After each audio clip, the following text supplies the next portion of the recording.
Hello guys, இந்த கருப்பு திராட்சை வந்து 3 நாளாக வீட்டில் அப்படியே இருந்தது. யாருமே சாப்பிடவே இல்லையா.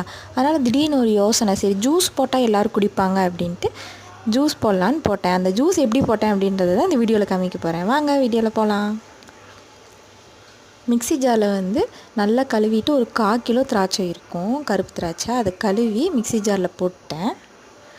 அதுக்கு வந்து நாட்டு சர்க்கரை ஒரு ஸ்பூன் போட்டுக்கிட்டேன். அஸ்கா இருந்தால் அஸ்கா போட்டுக்கோங்க. அஸ்காவை விட நாட்டு சர்க்கரை தான் நல்லது. ஒரு டம்ளர் தண்ணி ஊற்றிக்கோங்க. மூடி போட்டு ரொம்ப வந்து அரைக்கக்கூடாது. லைட்டாக ஒரு 2 சுற்று சுற்றிட்டு ஆஃப் பண்ணிடணும். அவ்வளோதான், அரைச்சாச்சு.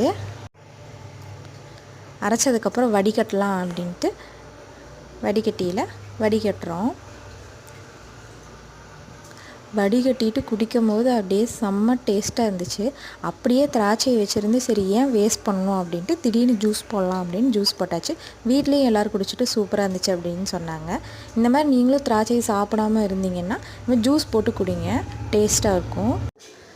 கருப்பு திராட்சை வந்து அப்படியே சாப்பிட்டாலும் சரி, ஜூஸாக குடித்தாலும் சரி, நல்லா ஒயிட்டாகவும் சீக்கிரம் ஒயிட் ஆகிடுவோம்.